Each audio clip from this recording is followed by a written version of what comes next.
I mean, there's no question our lives are better because of Amazon, because of Google, perhaps because of Facebook. The question that I think comes back to is, are we stifling competition? And that's where it gets challenging. You have 90% search share. You have a dominant position in maps.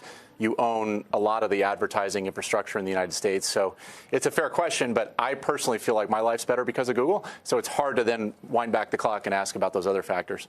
I feel like the regulators always, fight the last war. I'm not saying anything. I don't think I'm saying anything original here, but they went after Microsoft when Microsoft, at least for those of us out here, felt like much less of a threat. They're going after Google now when there are plenty of other areas of tech that feel like they're monopolies. Certainly Facebook owns the social graph and decides who can and can't have access to that via their APIs, et cetera.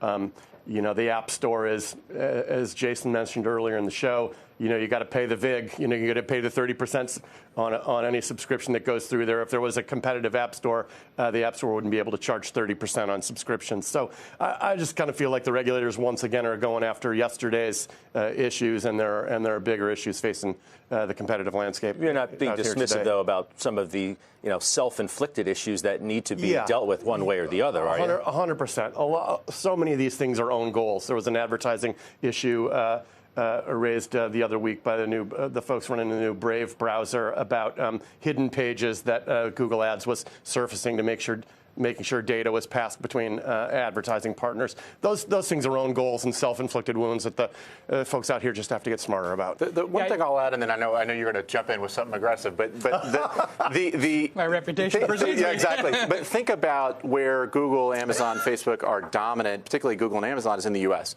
300 million people in the U.S. There's 7.3 billion people in the world. What happens as the next billion come online in Latin America, Southeast Asia, India, Africa?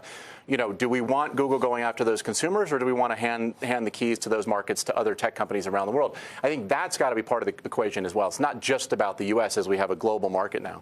Yeah, I just think historically you would buy on an antitrust investigation because it means the company is truly meaningful, and there's no way anybody in our government can take these success stories and ankle them in the face of China picking the winners, right? I mean, we have TikTok, the first Chinese company that has hit any type of scale in America on our shores. Why we allow them in our country when Twitter is not allowed in China is beyond comprehension for me, and you can be sure the Chinese government has access to those microphones and cameras of tens of millions of Americans using TikTok.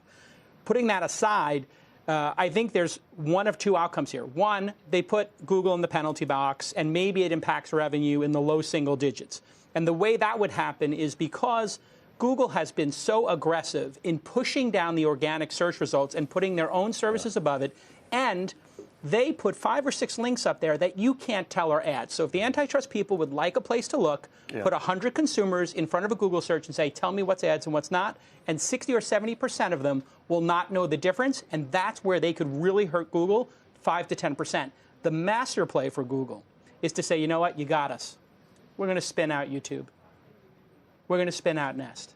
And that will create more shareholder value, because those assets unleashed outside of Alphabet would do even better, which is why they set up Alphabet to begin with. Alphabet being set up as a way to distance Larry, who does not want to speak in public. When's the last time you had Larry on the show? Oh, never. He doesn't talk publicly. He is not available.